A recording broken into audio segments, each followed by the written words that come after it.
ऐसे ऐसे लोग बन जाते हैं विधायक या सांसद जो कि पढ़े लिखे नहीं हैं, अनपढ़ हैं, जिनकी आपराधिक छवि है या आपराधिक पृष्ठभूमि है। दुर्दांत से दुर्दांत अपराधी भी बन जाता है एमपी एमएलए। ये सब हम लोग के देश के विकास को अवरुद्ध कर रहा है, क्योंकि अब जो अनपढ़ है वो पहुंचेगा, क्या करेगा यार? उसको तो कुछ जानकारी है ही नहीं, दुनिया के बारे में जानकारी नहीं है, पहुंच गया। जो क्रिमिनल है वो क्या करेगा सर? या जो भ्रष्ट है वो क्या करेगा सर? भ्रष्टाचार को बढ़ावा देगा। यही हो रहा है। हम लोग के देश का समस्या यही है, क्या करना होता है, हम एमपीज का एमएलए का क्या काम है और कर्तव्य क्या है। कार्य और कर्तव्यों का बोध सबसे पहले आवश्यक है। आज यहाँ पर पहुंचे हुए हैं और जो यूथ पार्लियामेंट किया गया, इससे कितना फायदा होगा युवाओं को? ये बहुत फायदा होगा युवाओं को और हमारे देश के भविष्य को भी फायदा होगा, क्योंकि युवाओं को ये जानकारी होनी चाहिए कि हम लोग की सरकार कैसे चलती है, पार्लियामेंट कैसे चलता है, ये जानकारी होना आवश्यक है।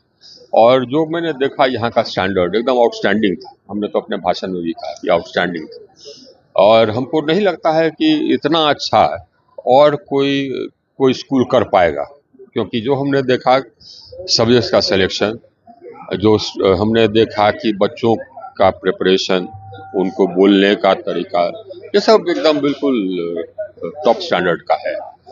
तो हमने वही शुभकामना दिया कि कंपटीशन में देश में प्रथम आए और पार्लियामेंट जाकर के देखें। ये देखा गया है कि पहले राजनीति में युवाओं को रुचि थी, अब थोड़ा उसमें कमी देखी जा रही है, तो इससे क्या फायदा? दिक्कत यह राजनीति में दिक्कत यह है कि देखिए अब हो गई है, ये पैसे का रोल बहुत हो गया है ना। और वो उसके बाद फिर जात पात, भ्रष्टाचार, अब टिकट नहीं मिला तो वो लड़ नहीं पाएगा क्योंकि पैसा नहीं है। ये सब कठिनाइयां हैं और ये सब हमारे देश के प्रतिभा को उभरने नहीं देती। ऐसे ऐसे लोग बन जाते हैं विधायक या सांसद जो कि पढ़े लिखे नहीं हैं, अनपढ़ हैं, जिनकी आपराधिक छवि है या आपराधिक पृष्ठभूमि है। दुर्दांत से दुर्दांत अपराधी भी बन जाता है एमपी एमएलए। ये सब हम लोग के देश के विकास को अवरुद्ध कर रहा है, क्योंकि अब जो अनपढ़ है वो पहुंचेगा, क्या करेगा यार? उसको तो कुछ जानकारी है ही नहीं, दुनिया के बारे में जानकारी नहीं है, पहुंच गया। जो क्रिमिनल है वो क्या करेगा सर? या जो भ्रष्ट है वो क्या करेगा सर? भ्रष्टाचार को बढ़ावा देगा। यही हो रहा है। हम लोग के देश का समस्या यही। इस समस्या के बारे में सभी को चिंतित होना चाहिए। आपको जिनवानी मैनेजमेंट कॉलेज में युवा पार्लियामेंट का आयोजन किया गया, इससे कितना युवाओं में राजनीति में रुचि बढ़ेगी? यह राजनीति में रुचि के साथ साथ राजनीति को समझने का एक मौका बच्चों को मिला है। ये जो कार्यक्रम आज हुआ, यह भारत सरकार के बहुत ही महत्वाकांक्षी योजना के अंतर्गत चल रहा कार्यक्रम है, जिससे बच्चों को यह मालूम हो कि संसद में बैठकर किस प्रकार से देश हित में बात किया जाता है और कार्यों को किया जाता है, निर्णय लिए जाते हैं। ये देखा गया है कि जिससे युवा राजनीति में रुचि कम रखते हैं, क्योंकि ये सबको पता चल गया है कि अगर कोई लीडर है तो उसका बेटा ही लीडर बनेगा या जो भी आगे मतलब बागडोर संभाल सकता है।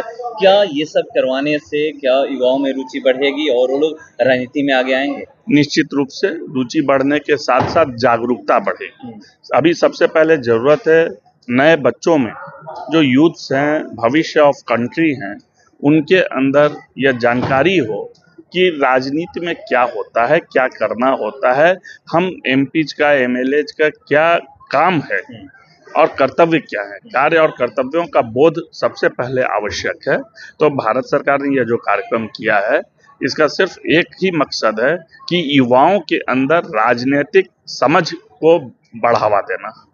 किस उद्देश्य के साथ किया गया? आज ज्ञान ज्योति आवासीय विद्यालय के बच्चों ने जिनवानी मैनेजमेंट कॉलेज में आके युवा पार्लियामेंट का प्रेजेंटेशन किया है।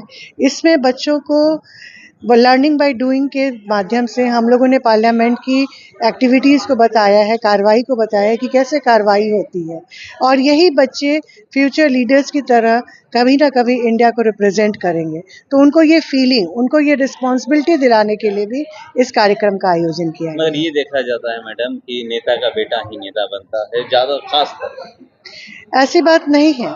यंग्स को अगर हम आगे लाएंगे और उन्हें ऐसा प्लेटफॉर्म देंगे तो डेफिनेटली जो इंडिया की अब छवि बदल रही है, प्रोग्रेसिव इंडिया हो रहा है, प्रगतिशील इंडिया हो रहा है, इसी तरह हमारे यंगस्टर्स जब आगे आएंगे तो डेफिनेटली ये और चेंजेस लाएंगे और इंडिया को प्रोग्रेसिव बनाएंगे। जो सारे छात्र भाग लिए थे वो ज्ञान ज्योति आवासीय विद्यालय के ही अलग स्कूल के भी थे? जी, सिर्फ ज्ञान ज्योति आवासीय विद्यालय के ही स्टैंडर्ड 9-10 के स्टूडेंट्स थे जिन्होंने इस कार्यक्रम में पार्टिसिपेट किया था।